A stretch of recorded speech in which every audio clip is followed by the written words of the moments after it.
What is happening, automotive fanatics? It's Peter, your automotive fanatic, coming at you guys after somewhat of a long delay over the holidays.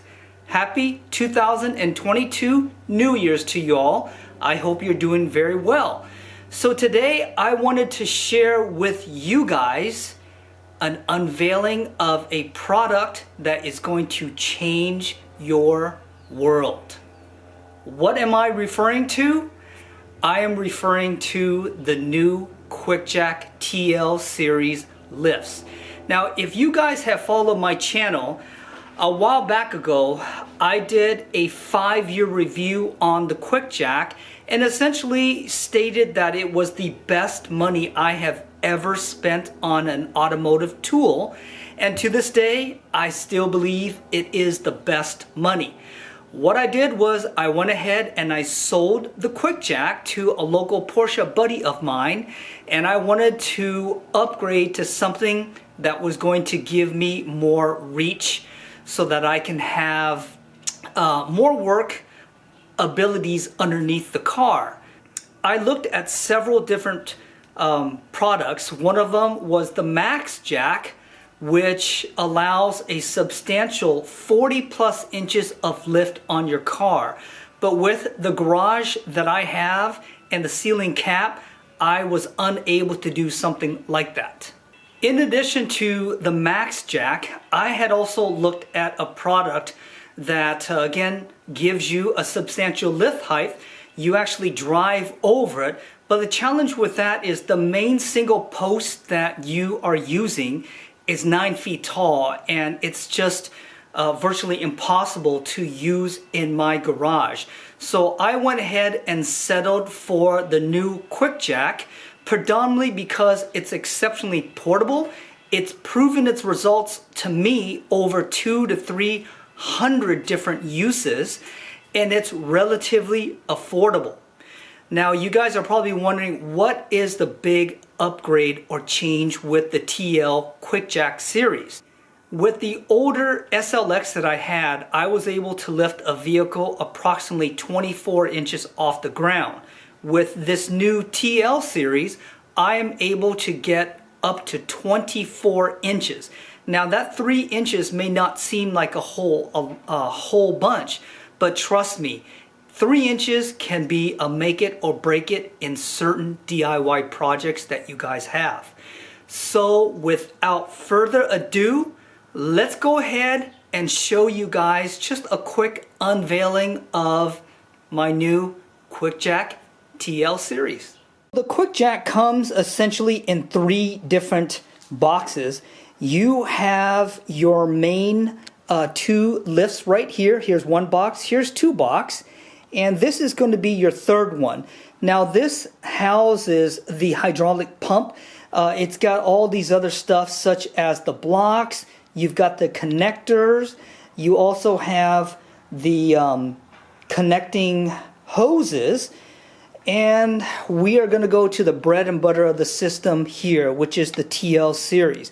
Now I went ahead and opened it so I can essentially show you guys the quality or how careful QuickJack is when they ship this stuff out. Now this unit here, each one of them is roughly 70 to 75 pounds, so they are not light.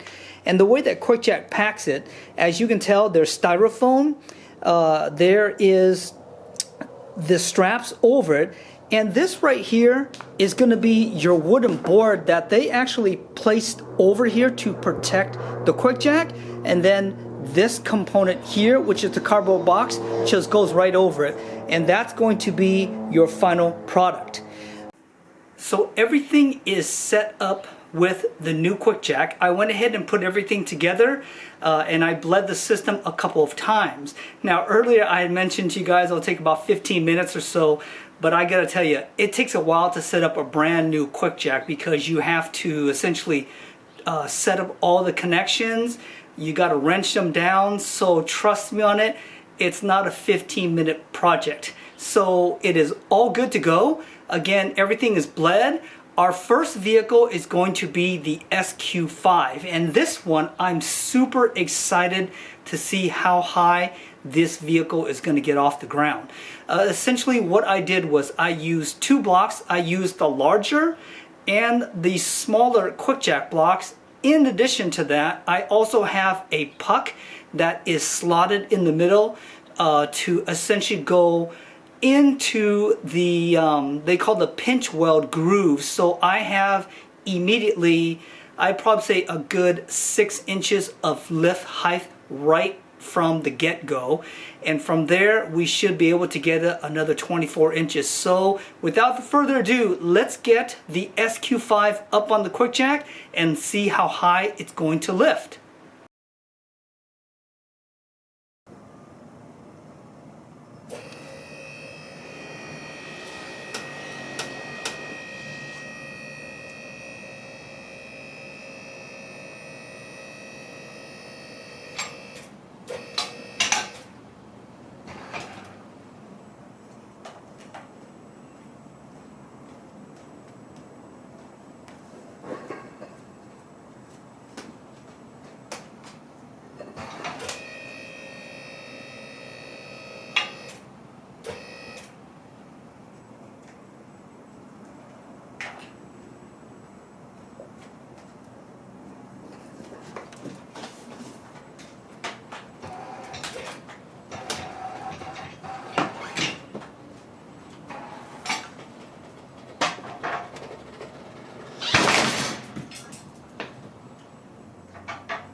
So guys, I cannot believe it. That was the first time that that I've had that situation. Unfreaking believable. The QuickJack just, I don't even know what happened. That is unreal. I'm gonna go ahead and check it out, see what is going on. Man, that was freaking nuts. You guys saw everything right there. I'm gonna go ahead and check things out. So guys, I am just at a loss for words right now with what just happened with the QuickJack. As you guys can tell, the driver's side of the car started to lower while my passenger side was still up. You guys saw me kind of walk around and notice that, and then I immediately hit the up to bring it back up, thinking there was, you know, maybe something easy to fix, or it was going to resolve itself. And then the moment I hit release, it started to come down, and it came down again. You guys saw the end result. I tried to reach out to QuickJack. Unfortunately, they're East Coast, so they're closed, and I was unable to get in touch with anybody from customer service.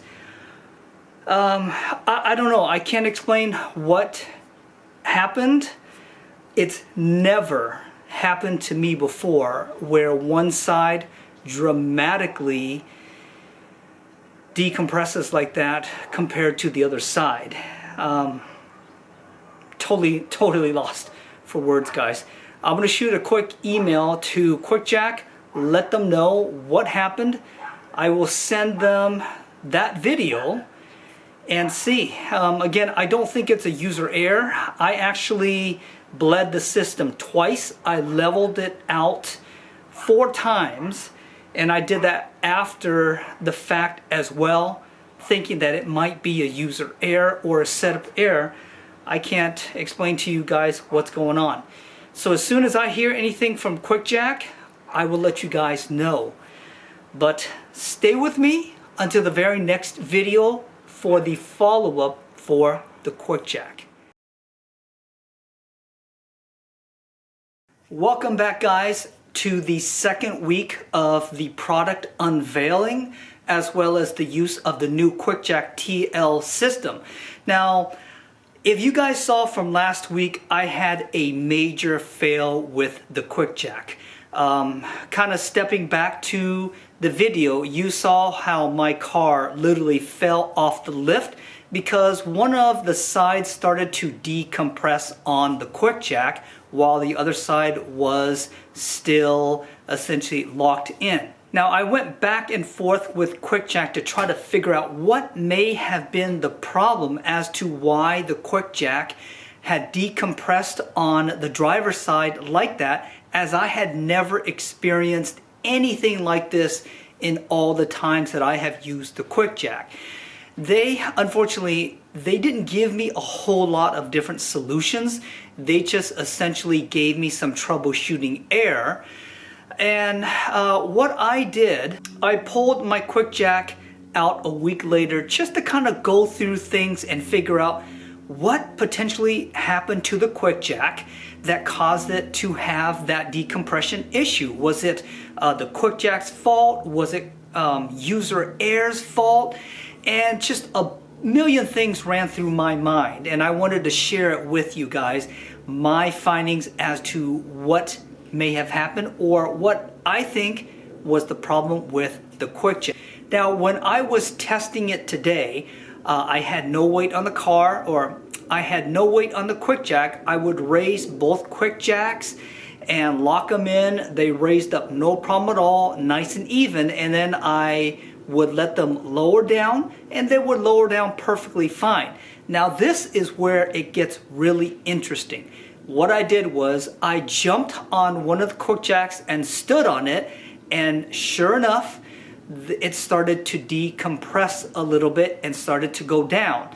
Now what happened to the other side is the other side, it started to do something like this, almost like a teeter-totter. So I was kind of thinking, okay, what's going on here? And it's got to be with the hydraulic system in itself, where it may be a closed loop system where, kind of like a seesaw, if you stand on one side, it's going to press up on the other side because you're pushing that fluid over. And initially I thought, okay, maybe the one of the side was messed up. So I leveled it out, raised them back up. I went ahead and started to bring them down, and then I jumped on this side, and sure enough, that side started to come down while this side started to go up. So that kind of validated my thinking that it may be a closed loop system with the fluid, where again, it's like a seesaw. If you jump on one and put some weight on it, it's going to kick the other side up. Now, the particular incident that I had with my car the other day, why one side was decompressing is it had all the weight pushing down on it, and the other side had no weight on it because it was locked in. So the car just started to do something like this while this side was kind of kicking in. So you guys are probably wondering, well, if I say it's a closed loop system, this should have gone up, and it really didn't. I think what happened was when this side was decompressing, the hydraulic fluid was being pushed back into the reservoir. So that may have been the issue, but I confirmed it a few more times. I lowered the quick jack, I raised them back up, they went up perfectly fine, and I played around with it, and sure enough, it still continued to do something like this here. So I am going to say that it was a user error this time around and not the quick jack. And I say that because I have never ran into a situation where I didn't have both sides locked. Possibly in the past, I have had one side locked where the other side was almost locked, but I still kept it going and then it locked. But I never ran into a situation where it was locked. I let go of my up and down handle and then ran to the side to take a look at it, only to see it started to go down. So it was definitely a user error and not the quick jack. So what I'm going to go ahead and do today is I'm going to continue. I'm going to lift the SQ5 to see how much more additional space that I can get underneath the car. And I'm going to lift the 911. Now I have a treat for you guys with the 911, as I have picked up these really cool ramps that will raise the initial height of the 911 so I can potentially get more clearance in, but I'll explain to you guys in a little bit. So without further ado, let's take number 2 and we'll go ahead and get the SQ5 up on the lift and see how high we can get it. We have the QuickJack up about a foot, and I stopped here because I wanted to test my theory as to the situation that I had last week. And as you guys can tell, it's not locked. The car is completely stable on both sides. Again, because of that closed loop system for the hydraulic fluid, you have an even weight distribution on both sides, so it's not going to seesaw back and forth. So that really solves the problem that I had last week as to what happened. The car is completely stable. We're gonna go ahead and fully lift it up from the get-go and let you guys see.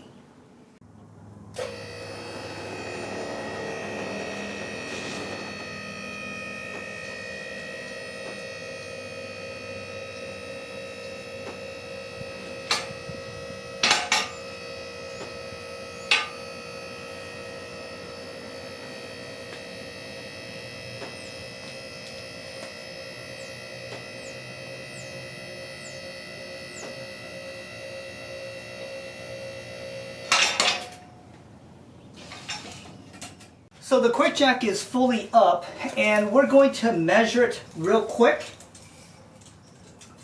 I have an impressive 23 inches of clearance from the ground to essentially where I am hitting the gas tank, but to the chassis of the car you've got 24 inches. And before we were looking at about 20, let's just say about maybe 19 to 20 inches, so there's definitely more clearance.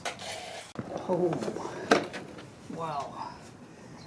So there is a dramatic space difference between my old QuickJack and the new one. I still feel pretty secure. I have 4 points where there is jacks underneath the QuickJack, just in case anything gives out. I've got a tremendous amount of room.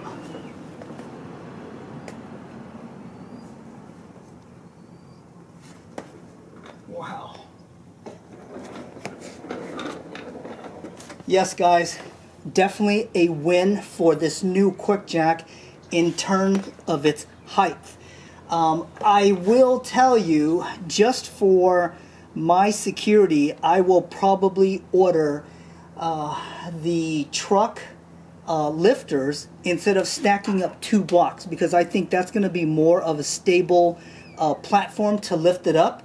But I'm seriously very impressed with how much clearance that I have under the SQ. Definitely a win. Next up on our QuickJack is going to be the 911.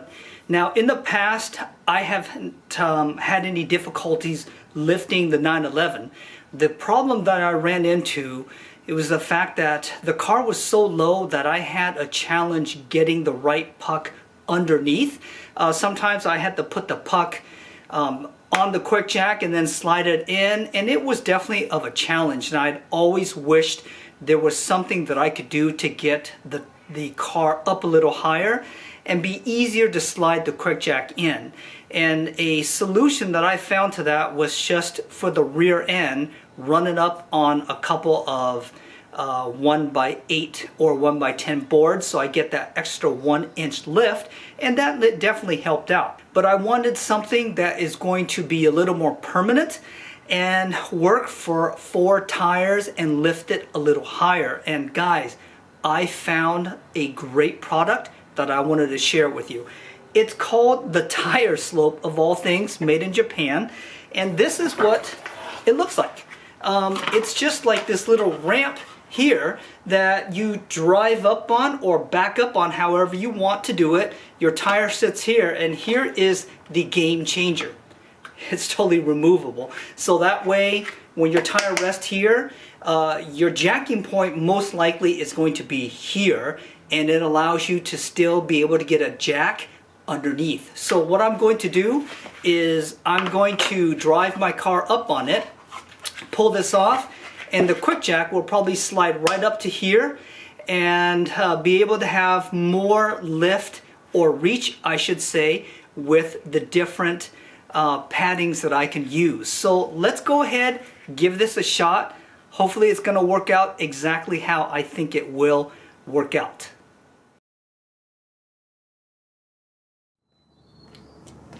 Take one on the tire slope. Hopefully it works.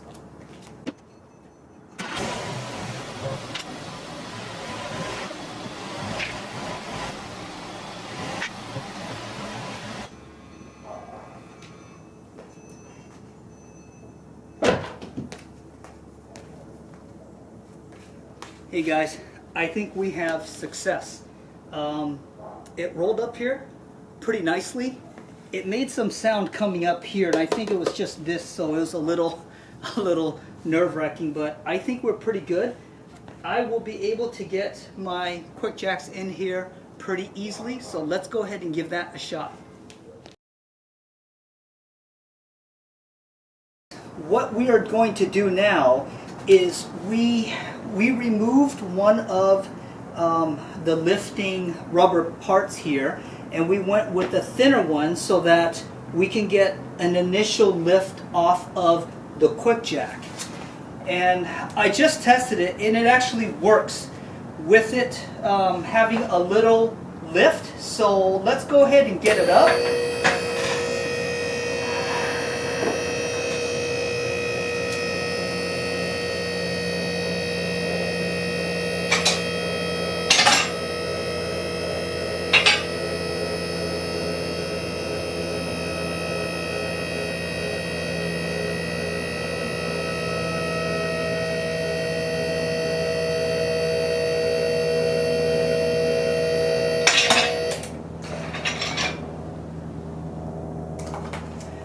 Okay, so the Quick Jack TL does lift the 911, but the catch with the Quick Jack is you cannot lift this car once it is essentially flat. You have to have the arms or the Quick Jack somewhat in its position already to get it up. So not too bad, guys. The reason why I had doubled up on these rubber mats is I wanted to try to get the car up just a little higher. So this here you're looking at 3 inches higher, but unfortunately it didn't work out very well.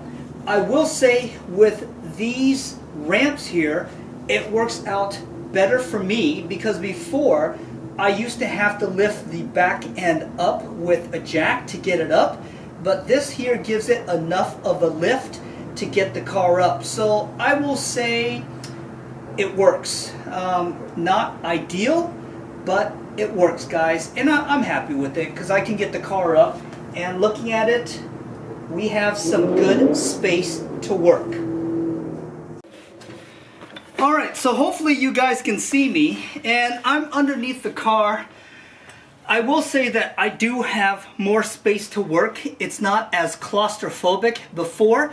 Before we're about 2.5, 3 inches lower, and I definitely have better clearance with the Quick Jack here. I think I still can do quite a bit. Everything seems further away from me, which is a huge plus. And I will say, for the TL on the 911 with the lifting condition that we had, again, it's not ideal, but I will take this as a win. So good job, Quick Jack, on this TL. I definitely have more room to work.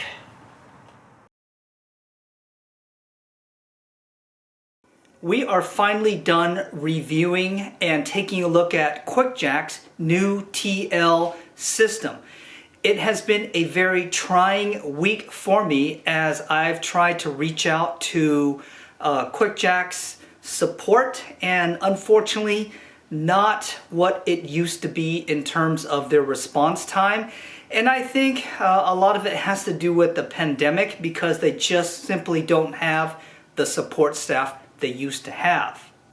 So the million-dollar question that you guys are probably wondering is if the QuickJack is worth the upgrade from the older SLX that I had.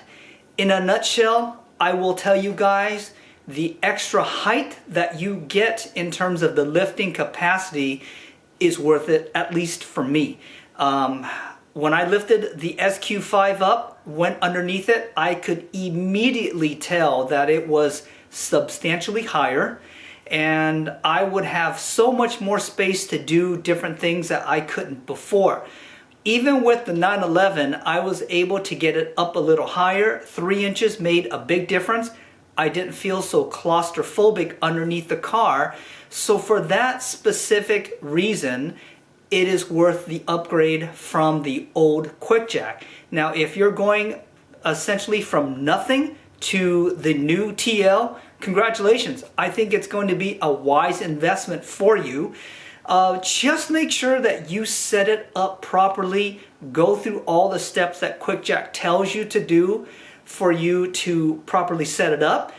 In fact, go over them 2 or 3, even 4 times, such as bleeding it and pressurizing the system to make sure that everything is done and that you have no leaks. Now, I will say the new setup that QuickJack does, they provide you with a liquid sealant, and I will be the first to tell you, don't use it. I am old school. I like the Teflon tape, and this time around I had absolutely no leaks at all, not even one single drop. Some of the reviews that I read prior to purchasing the TL, some of the people were using the liquid sealant. They didn't allow for it to cure, and they were getting a substantial amount of leaks, and even after having it cure, there was a little leak. So in my opinion, nothing beats the Teflon tape that you put on the seal. So go ahead and use that instead. Overall, I think you guys are going to be happy with the QuickJack. Again, going from nothing or jacks that you may have had to the QuickJack, it's going to be an amazing tool for you guys to have. I will share some of my disappointments with you. As you can tell, lifting the Porsche was definitely a challenge. I think even QuickJack will tell you when you are almost at ground zero and you try to lift a heavy vehicle, it's just not going to happen. You don't have the force to lift that car up. But once the QuickJack gets going, you're able to lift it. As you guys saw, I think I had about 4 inches of lift before it started to really kick in and lift the 911. So just be mindful of that. Anything else like an SUV, a truck, or something that has initial lift or height on it already, you should have no problems with the QuickJack. Something else that I didn't quite like about the new TL series, and I think even the older ones, they have that plastic reservoir, and I'm a little hesitant about it because it just doesn't have the strength that my old one had, which was the big steel one, and I never worried about it exploding or leaking. With this new plastic one, you've got that metal bolt on top, and I personally would be afraid of stripping it if I ever had to service it somehow. So, you know, I'm sorry, QuickJack. I like the old setup better than the new plastic one. Yes, you are saving quite a bit of weight going from the plastic to, going from the complete steel to the plastic. And you're probably saving a few dollars here and there on production, but to me, nothing beats quality, and I believe the older build quality was better than the new one. But it's you just have to weigh really the things that are important to you. And at least for me, the reason why I bought the TL was to gain more height, and that was worth the cost of admission. So hopefully my video has given you guys enough information. I am so glad I made some of those mistakes so that you guys can see where the pitfalls that I ran into in terms of setting up the new QuickJack, so you guys don't make those same mistakes. And if you do, you know what the problem was. I appreciate you following along and kind of sticking this QuickJack video out. This is going to be Peter, your automotive fanatic, signing off until the very next time, my friends.